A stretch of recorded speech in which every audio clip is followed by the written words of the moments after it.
I think we'll get started. We are now live streaming on YouTube as well as recording this meeting. So if there's anyone who is uncomfortable with being recorded, it's probably best to just go over and watch the live stream on YouTube. One caveat though is that we're not going to be following the questions or the chat over on YouTube. I think we'll get started. We are now live streaming on YouTube as well as recording this meeting. So if there's anyone who is uncomfortable with being there we go. At least I know it's working. So for those who don't know me, my name is Christina Waldner and I'm the town's communications officer. I'm just going to go over a few housekeeping items for today, and then I'm going to hand it over to the downtown project leader. So first of all, welcome. I see quite a few staff, a few members from the project team, and there are some members of the community here. As I said, we are live streaming on YouTube and we are going to record this as well. If you'd like to ask a question, there will be a Q&A after the project team has done their presentations. If you scroll down to the bottom of your screen, you'll see a thing that says chat. If you turn that on, it'll show up on the right-hand side of your screen. And please ask your questions in the chat. So just type them in there. We'll be monitoring that. And when we get to the Q&A, we'll have the appropriate person answer the question. If you are trying to view this on a phone, I'd recommend that you go and there's my dogs. I hope you go ahead and do it on a computer. Yeah, that's the downside to working from home, hey? We'll also have the drawings and a link to this, the YouTube of this on our website, probably on Monday. So I think that's all, and so you don't have to listen to Norton. I'm going to hand this over to Mustafa Hashimi, who is our project team lead. Thanks, Christina, and good afternoon, everyone. My name is Mustafa Hashimi. I am the Director of Engineering and Infrastructure for the town of Crossfield, as well as the project lead for the Downtown Revitalization Project. I would like to thank everyone for joining us today. I will start off with a quick introduction of the project team, then I'll hand it over to Ben from Stantec to go through a project overview. He'll do a high-level schedule summary, a design overview, and then he will hand it off to Scott, who will do a project phasing, traffic accommodation, and safety. So from the town side, we have Ken Bosman, who's our Chief Administrative Officer, Norma Lang, who is our Manager of Economic Development, Christina Waldner, who is our Communications Officer. From Stantec, we have Ben Heisler, who's the project manager for the engineering aspect, Jim Laidlaw, who's the project manager for landscape architecture. And then from PE, we have Mike Herrick, who is the senior project manager, and Scott Jenks, who is the project manager for the project. Now I'm just going to turn it over to Ben to go through the project overview.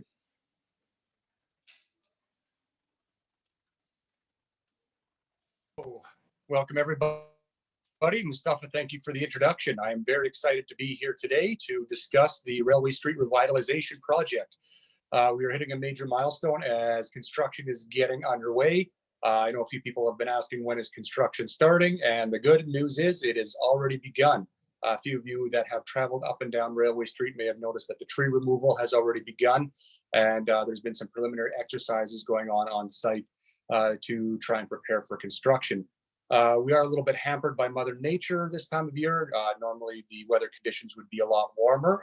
However, as we all know, there has been a late spring arrival, and so there is still a deep frost several meters into the ground, which is impacting our startup time just a little bit, but we've got contingencies in place to make sure that we are able to make up the time for that. From an overall schedule perspective, Christina, can you maybe bring up the first slide, please?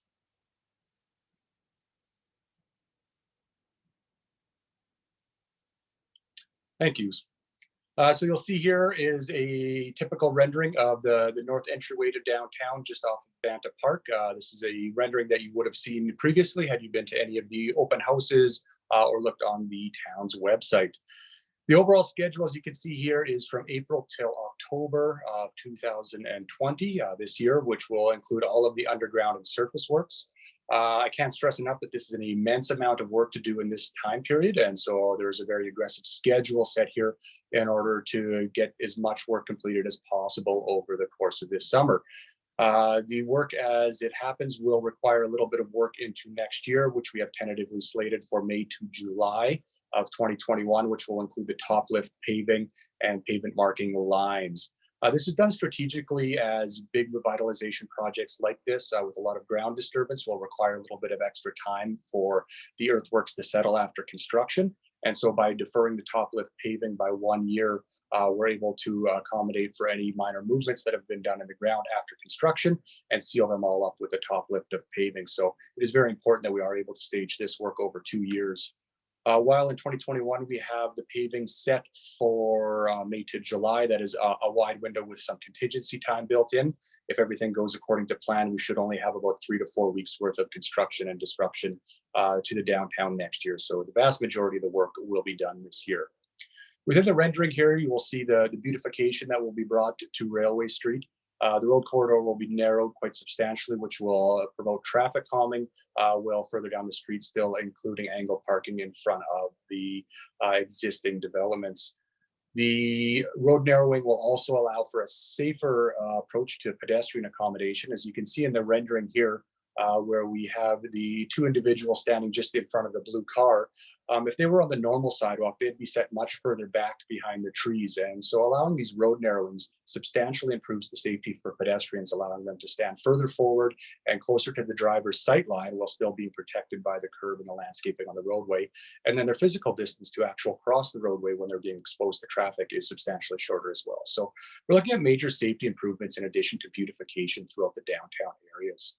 You also notice that there's areas of cluster seating to make the downtown more of a destination and less of a pass through. So people can enjoy the downtown and spend time out there rather than just getting in and getting out, which of course in turn spurs further economic activity. Something that you'll notice is that these renderings are definitely placeholders and they are evolving over time.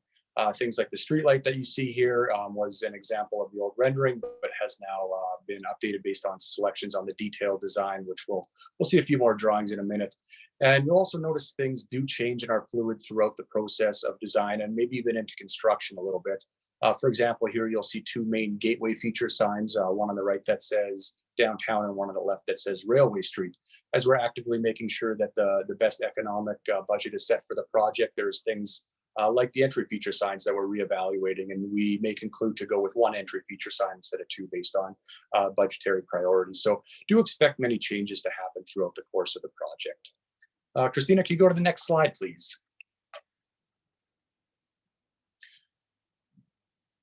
This is an example of downtown construction on a former project of mine.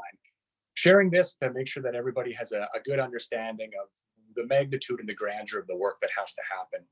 You can see that there is major disruption, and for great projects, they do require major disruption, but keep in mind that that's temporary. After this disruption, the community will enjoy decades worth of a much more beautified downtown, and you'll also alleviate the risks of sewer backups, of water main breaks, and other things that are more costly to the community over time. So what you can see here is the beginning of a backfill over a trench line where one of the sewers was being installed. So to understand the type of work that will be done, this is a typical example, but you can imagine that this is the disturbance that's required for 1 sewer line. We'll actually be installing 3 sewer lines, a storm, a sanitary, and a water line. And so this type of excavation will actually be required 3 times on each block. In addition to that, each one of those sewer mains will then be connected with lateral connections from the main in the center of the street into each one of the buildings. So that's 3 mains with 3 connections to each building. And hopefully that can give everybody an appreciation of the length of time that's required to do this major underground work before we can get into the fun beautification of the surface work. You'll also notice the orange construction fencing that will be established throughout the course of the project in any areas where we have major open excavation. That is a safety feature and also a pedestrian accommodation feature. What has been maintained in place behind the construction fencing is the existing sidewalk to make sure that there is pedestrian access provided to all the businesses that are open full-time during construction. At no point should we require any businesses to have their doors closed to the public unless they choose to do so for vacation or otherwise on their own accord. And so that's just a good example of the type of work that you'll be seeing going through downtown Crossfield this summer. Next slide, please. As we're getting into design, our renderings actually get less pretty instead of more pretty because we get into construction drawings. This is actually an example of a landscaping drawing, which it doesn't look as colorful as the first figure that you've seen, but it's certainly a lot more beautiful than the actual engineering drawings, which we won't dive into today too much. But you can just see the progress that's being made from the original 3D rendering that you had seen at the beginning of the presentation to the same area out in front of Banta Park, and how it will look from an overview perspective. You'll see that there's a little bit of improvements going on near Limit Avenue as well. The roadway geometry coming off of Limit Avenue will change a little bit, and this is partially based on public input to allow for vehicles turning from Limit onto Railway more seamlessly and not get backed up if traffic is stopped for the train. There's also a larger pedestrian island that would be put in there for improved refuge for pedestrians and a little more comfortable crossing. While there will be some work on Limit Avenue, including a top lift paving that will happen eventually, the roadway access through east-west on Limit Avenue should be maintained for the vast majority of the construction season, which is an important component of the work to make sure traffic flow that we know will be disrupted on Railway Street is maintained and allowed to continue to flow on Limit Avenue. Next slide, please.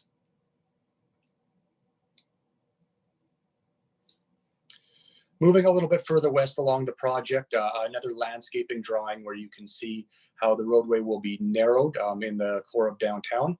This is a figure at the intersection of Smith Avenue and Railway Street. Similar to what I had mentioned before, you'll notice that the pedestrian crossings are quite a bit closer in on the bulb outs of the corners, allowing for increased pedestrian visual sight lines as well as shorter crossing distances over the walkway. This also has a natural calming effect to traffic, allowing traffic to slow down when the roadway is visually narrowed.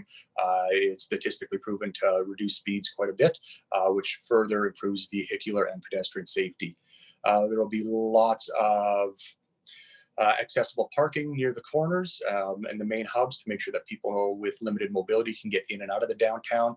And you'll also see a substantial amount of plantings at each one of the main corners downtown to increase the vibrancy of the community, as well as create that sense of place where people can spend additional time with benches, picnic tables, and beautiful landscaping. Next slide, please.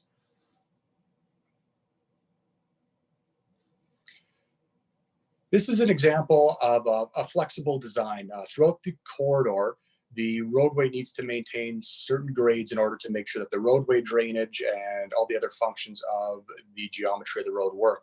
And in some cases, rebuilding the roadway means that it's going to be tough to connect the sidewalk to the building doorways. Anybody who's used to Railway Street in its current condition knows that there's some fluctuations in the sidewalk where things kind of seem to roll up and down along the sidewalk, which is very undesirable and can actually be quite a negative safety and trip hazard. And so we're going to be making every effort to maintain a much smoother approach to the walkway, particularly on the west side of Railway Street. And in certain circumstances where we may have a tough time connecting the sidewalk to the building front and doorways, especially in cases where we have doorways that may be very close together but are not at the same elevation. In select circumstances, we may have to build in small ramps like this to make sure that we can have good connections in and out of the businesses and have fully accessible ramps for those with limited mobility to also access the business entryways. So in these circumstances, as we're going through construction, these areas will be identified where they may be needed. These will not be constructed without consulting the building owner and the business manager directly. So it's just important to bring up that this is an example of participation that we will need from the local business community to make sure that we can develop for them something that fits the best for their needs along the Railway Street corridor. Next slide, please. This is a small example of community input that we've been able to bring into the overall design. Through several of the open houses, there was discussions about limited mobility, particularly in areas where there is parallel parking on some of the side streets or some of the areas away from the downtown core, and how difficult it may be to get somebody out of the vehicle into a wheelchair and up onto the ramp, and how the small ramps are often not well placed. So what we've been able to do based on that feedback from the community is integrate this design, which actually comes out of Ontario, but has been modified specifically for this project. And we've got a much wider depressed ramp for the parallel parking accessible areas. You can see that the depressed area is actually wider than the parking stall install itself. Up on the ramp, there will be a few bollards, which you see are spaced about 2.75 meters apart. This is to allow easy access and egress for anybody walking or in a wheelchair through and down the ramp, but also make sure that vehicles don't access up onto the ramp and access the main thoroughfare of the sidewalk. So just a cool little example of the way that we've been able to integrate community requests directly into the design that you'll see built this summer. Next slide, please. This is a typical cross-section for Railway Street that you'll see through the majority of the corridor. 2 lanes of traffic, one northbound and one southbound. We will maintain the angle parking on the west side of the street in front of the active businesses, which was a huge desire of the community to be maintained. The main differences that you'll notice once this is all done, besides everything being brand new, is that there's going to be tree plantings on both sides of the street. The tree planting on the west in front of the existing businesses will be more predominant, but will be accented more lightly on the east side of the street. There will also be a small sidewalk implemented on the east side of the street as well to allow access for future businesses and development to come in on the east side. One of the very neat things about this project is regarding the west side of the street where you see the existing trees. In some areas, there will be trees and planting beds, which will actually help corral and treat stormwater. And in other areas, you'll see these pieces closed off with steel grates, allowing for extra wide widths of the sidewalks and sometimes access in and out from the street. One of the neat things that we're building into this design is that those trees and those tree grates are totally interchangeable. So as development of the community happens over time, you'll be able to remove trees and put in new grates for accessibilities, or you could potentially remove grates and put in new trees if you want more foliage. To explain what the grates will look like, go to the next slide, please. This is a picture of the type of street grate which will be placed intermittently in the areas where the tree beds are not there. On the right, you can see a photo of the mock-up of the actual grate, which is a custom design for this project. It's very unique. It includes what is called a heel-proof design, so it's very small slits so that if anybody is even wearing high heels, that they shouldn't get stuck in there. It'll allow the water to drain off of the sidewalk and into the planting areas, and then that stormwater nourishes the plants so that there's less planting needs required by the community, and also helps treat the stormwater that is coming off of the buildings and off of the adjacent sidewalk. You'll also notice in a few areas, these are actually going to be implemented into the main part of the sidewalk where the building drain leads are coming off the roof, and they will then drain under the sidewalk beneath these grates and then into the main part of the vegetation. So these are very robust. They will be in place for a long, long time with very limited maintenance required. We're also currently reviewing a design alternative in which we may illuminate, put LED lighting underneath the grates so that there will be colored lighting that could shine up through the grates, which will add a very beautiful visual element during the summer and even in the winter, which is a really neat alternative. I will put a caveat on that is still under review based on budget approval, but something that we're looking at for an enhancement that will be really one of a kind for this project for the town of Crossfield. Next slide, please. The last few slides are just a couple examples. I know many people are more interested in the street furniture than the sewers and the sidewalks, but this is a typical example of the type of street furniture that has been selected. In this case, of course, a picnic table. It is a nice design. It blends well between the contemporary lines of something that relatively is modern, but it's still got a historic and rustic feel, complementing the great history that belongs on Railway Street. We go to the next slide, we can see the example of a backed bench, very similar style. And this is a good example to see how the back benches will complement the brick facade that's on a number of areas on Railway Street. So a real nice complementary look between the street furniture and the existing features on Railway Street has been a key element of the project in order to make sure that the design blends nicely now and in the future. And last but not least, on the last slide, you'll see the type of bicycle racks that are going to be implemented, a clean black look that will complement the other black steel that's in the area, but also something that can add a little bit of street furniture value and make sure that everybody that does want to bring their kids out on bicycles, or anybody who enjoys an active lifestyle and wants to bicycle to the downtown to do their shopping or their pickup, has an area to park their bike. And these bike racks will be included at all the major nodes along Railway Street, so there will be lots of bike parking in this space that we have allotted. I should mention that my colleague and overall project manager, Jim Laidlaw, and lead landscape architect is also on the line. He's not presenting with us today, but he is able to take any questions regarding the street furniture or the aesthetic features at the conclusion of the project. So thank you very much for the time, and I will pass it over to Scott from Professional Excavators and Contractors on the construction side to talk about the construction phasing. Thanks, Ben. I'm also very excited to get this project underway. As Ben mentioned, I'll be the project manager for Professional Excavators. For the project, I'll be available both on site and on the phone for impact, scheduling, updates, day-to-day activities, and for the project as a whole. I plan to be in constant communication with the entire community as the project goes through the season. I'm going to give you a brief overview of the road closure plan. If Christina, you could pull up the slides.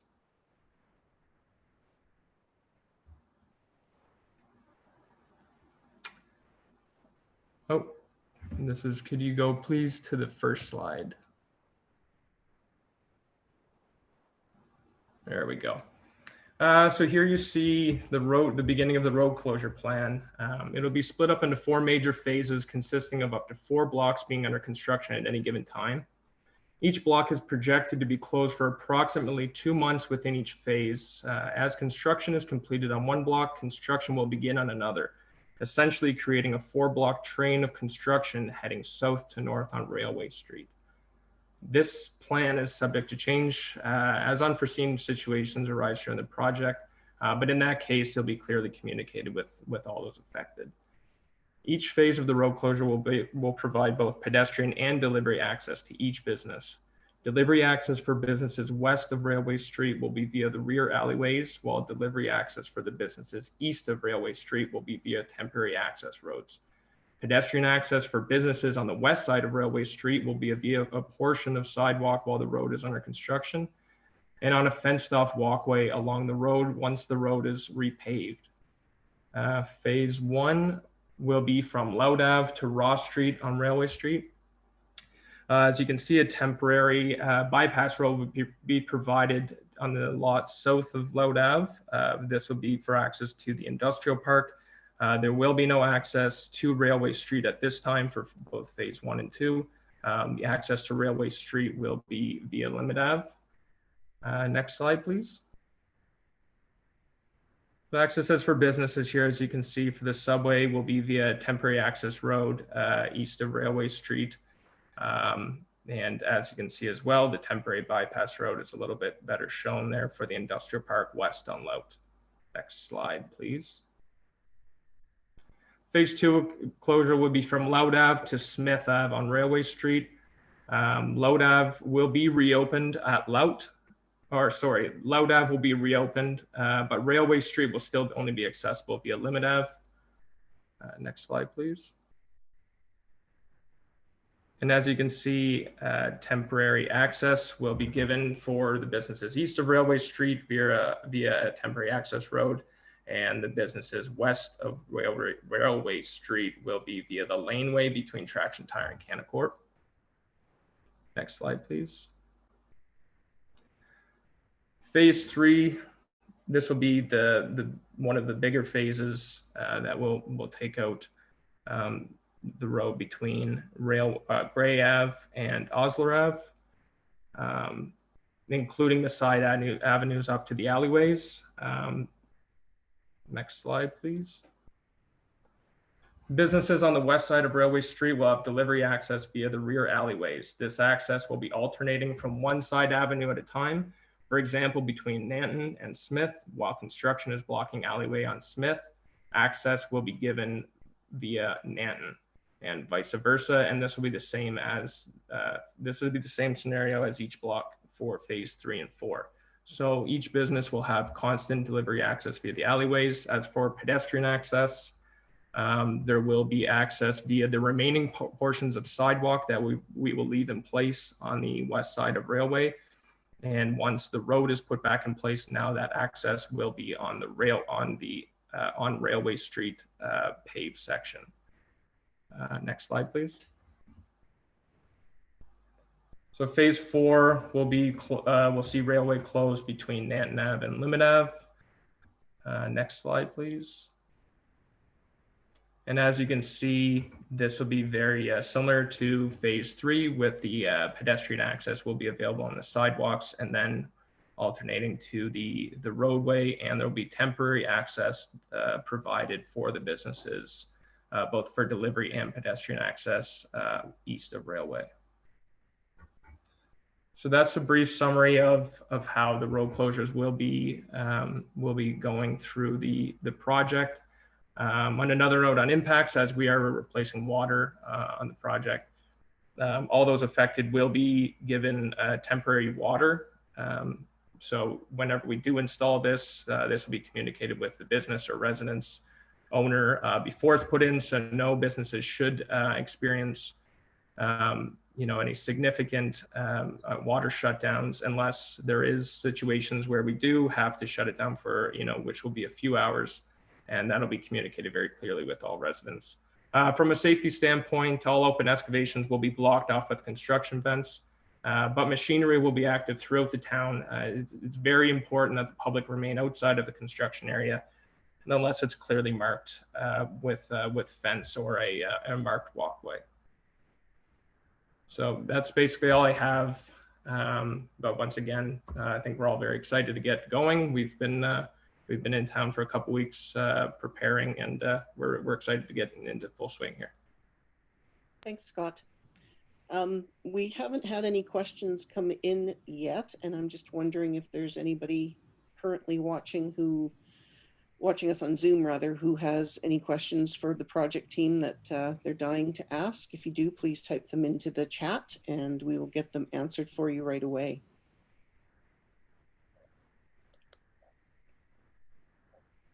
Nobody. Okay. So perhaps, Mustafa, if you have anything else to add in terms of the way that the town is going to be handling this and how the project is going to be moving forward. Sure.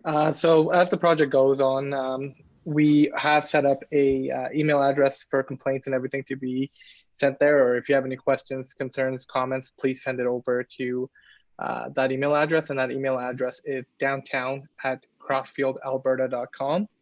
We're hoping to get this project done as quickly as possible and try to impact the whole town as little as possible as well. So if there is any comments, questions, concerns, feel free to call us, contact us either via email or a phone call. And then what we will do is we will try to get back to you within that business day if possible. And the latest will be 2 business days. Excellent. We've had a couple of questions. We've got 3 actually. So the first one, I think this is probably more for Scott. You can tell me. Oops, there we go. Lyndon wants to know if there's going to be any waste materials, for example, rocks or clay, that you might want to get rid of. There will be waste materials. And if that's a conversation, if we can get in touch, let's say after the meeting, to work some of that out and see what would be possible. I'm open to that for sure. Okay, and a question for Ben. If stairs and ramps are required, how much room does that leave on the sidewalk? It's a good question. For the stairs and the ramps, the width that is required will be dependent on how much higher the stair is relative to the existing sidewalk. Christina, can you bring up that slide again? Can talk to that image a little bit.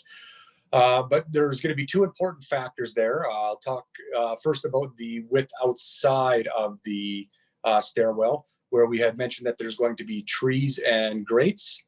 And so in any areas where those stairs need to be implemented, one more slide up, please, Christina.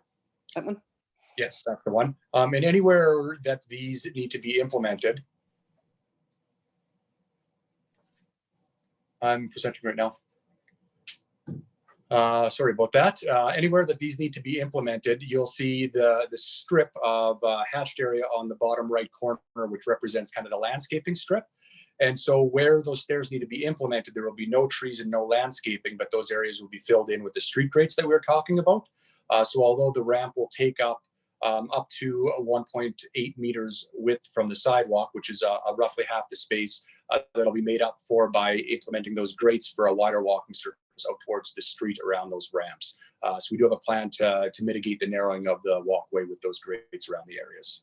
Hope that answers the question. Excellent. Well, the next question is actually kind of for me. It's from Bridget, wants to know how will we be notified of changes or water stoppages? Scott and I will be chatting pretty much every day. And as these things come up, we will be sending out notifications on our website, social media, and especially via Voyant Alert. So if you haven't signed up for Voyant Alert yet, you can find that information on our website. What I might do after this is also send it out by social media, just so that people get a reminder of that. That's out there, that app is out there. And that way you'll be notified in advance of any planned stoppages. Obviously, when something happens unexpectedly, we try to communicate that as quickly as possible, but we can't give you any prior warning. So another question for Ben, I think, is what type of surface is on the tables and benches? Is it wood or poly? And are the sewer and water lines PVC or HDPE? I can answer the second part of the question, and then I'll turn the first part over to Jim. The sewer lines are primarily PVC. Some of the services from the main line into the buildings will be HDPE, but the main majority of the sewer is PVC piping. Right. And the tables and benches are wood finish. We went back and forth. We had a number of materials that we were looking at, and wood ended up being the most economical and the most practical product for us to be using. So it'll be a hard wood that we've selected that should last quite a long time.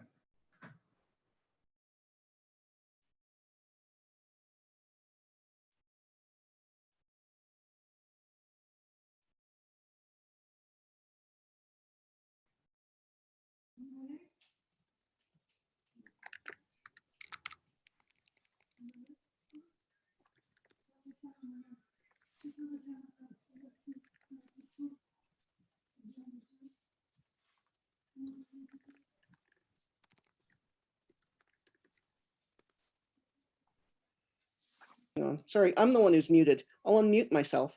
Sorry about that. The next question is for Norma and perhaps Mustafa, which is, are there any plans to beautify the buildings or storefronts? So maybe Norma, if you want to Sure. on that. So our CAO, Ken Bosman, and I were just talking about that this morning. And I guess the answer is that's still a budget item that hasn't been entirely locked down.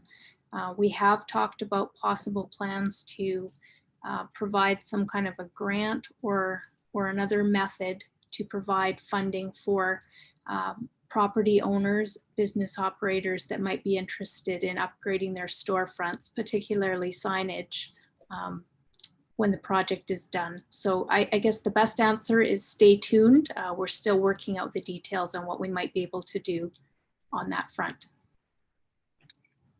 Perfect. Exactly. I think Norma covered everything.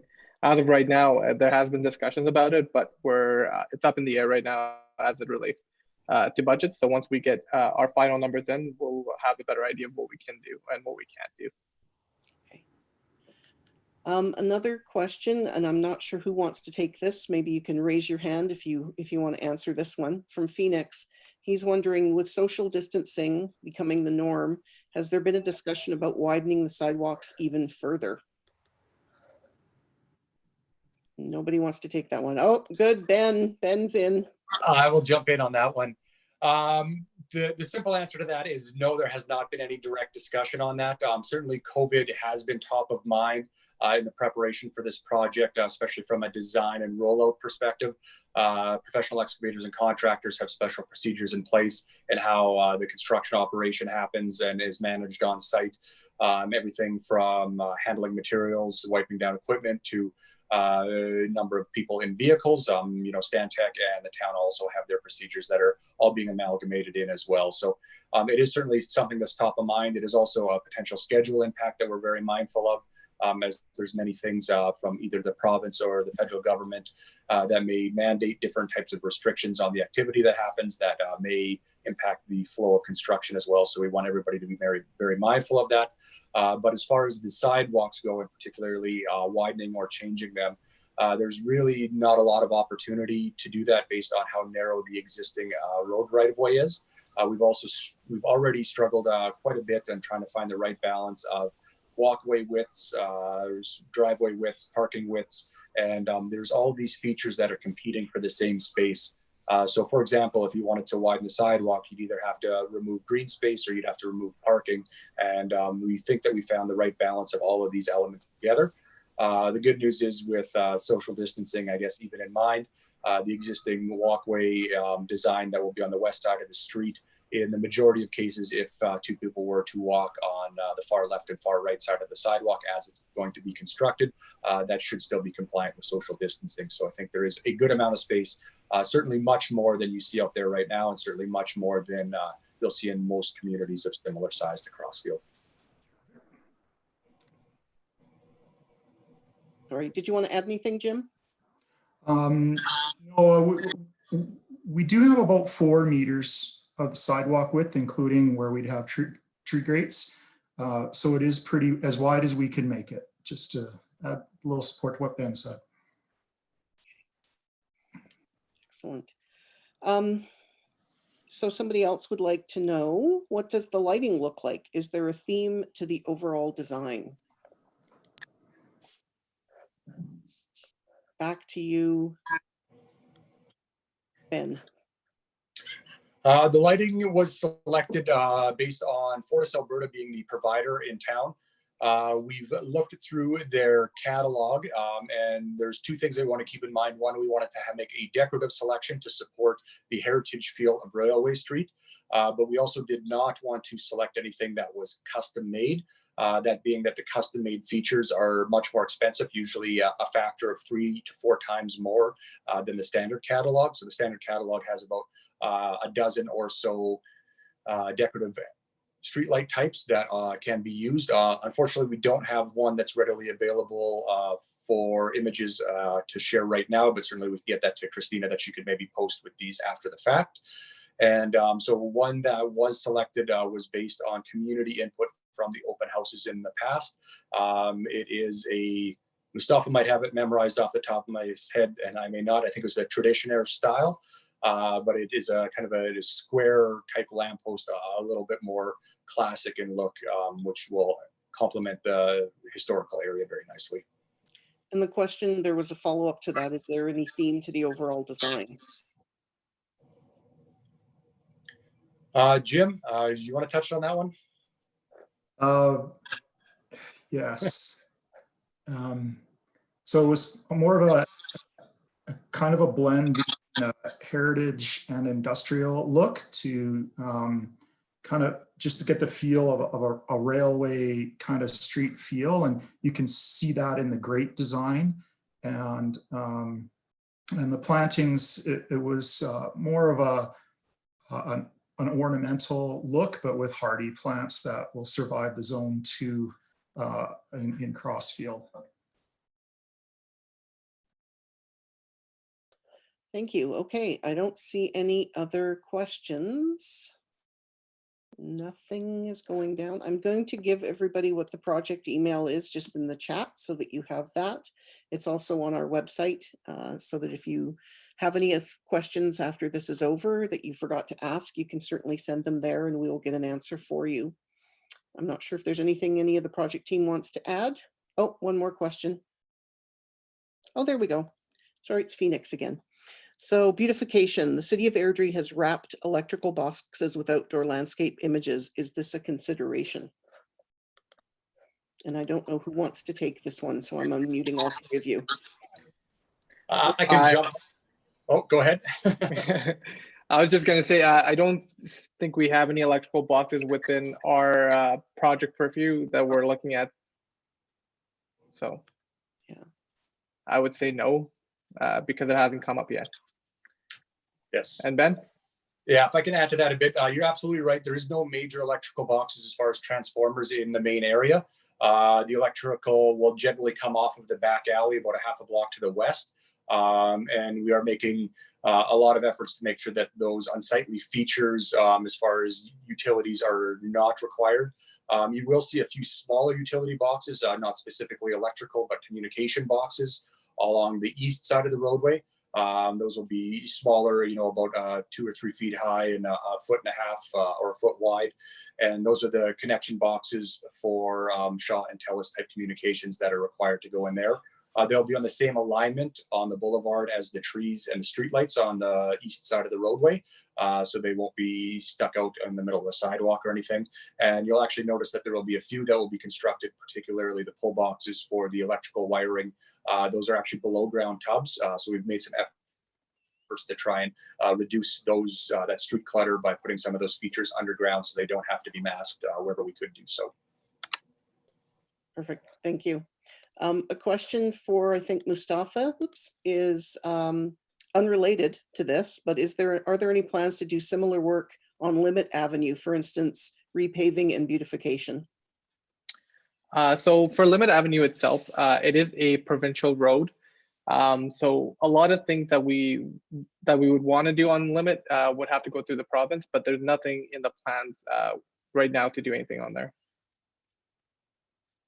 Thank you. Okay. Another question. Will there be banner holders and Christmas lights on poles or light posts? Is that a Ben question or a Jim question? That's a little bit of an everybody question, but I can jump on it. The tentative plan right now, and I think Norma can actually even mention this a little bit as well, but we are looking at the street lights to have banner holders, 2 banners and 1 flower basket, I believe. This element still is in flux a little bit, but I think that's the tentative plan. Norma, maybe can you confirm that? Sure, that's a good answer, Ben. 2 banners and 1 flower hanging basket for each lamppost is what we have talked about putting on. The idea is that the banners would allow us to seasonally switch out the flags and put in maybe a couple times a year, maybe even more often than that, as a way to feature art in the community. Probably the first set of banners that we put up on the light posts will be showcasing our new town logo. This is Crossfield, this is downtown kind of a feel. But with 2 banners on each one, we will be able to have something like that speaks to the This is Downtown project concept, as well as feature community art on the flags and seasonal features over time. And for the trees, we will have electrical outlets at the base of each tree so that lighting can be plugged in for Christmas lights. Great, I think that answers that question. I really don't see any more questions. Anybody else got anything that they're dying to ask? Nobody? Okay. Well, we'll end a bit early then, but I appreciate everybody coming out today, and I'm going to turn it over to Mustafa to do a bit of a wrap up. Perfect, thank you. So I'm actually going to turn it over to Norma to close us off. I want to say thank you to all of our colleagues at the Town of Crossfield for joining us in the open house today, as well as members of the community. We really appreciate your engagement and the excellent questions that were put forward today. I think that's good information for all of us to be aware of, and yeah, that's wonderful. I also wanted to thank our hardworking project partners at Stantec and Professional Excavators. They didn't hesitate when we asked them if they would be willing to try this virtual open house. And I think it worked out really well. So thank you, Christina, for finding the tech and navigating the tech for us to do this today with the community. And I want to thank everybody for the information that they shared. The excellent overview of the project and the design, the timeline and the phasing is going to allow us all to start on the same footing and share the same understanding of how the project's going to take shape and move forward from here. So thank you all for being here today. Thank you very much, Norma. As I said at the beginning, but for those of you who weren't on at the very beginning, we did record this, and we will be able to post a recording of this at some point on our website, hopefully fairly quickly. And also it was live streamed to YouTube. And last time I looked, there were 5 or 6 people watching along on YouTube as well. So that's really, really great to have gotten all those people out. We'll do more of these, I suspect, if we stay down on lockdown for very much longer. So thank you again, everybody, for joining us, and stay safe out there. Bye.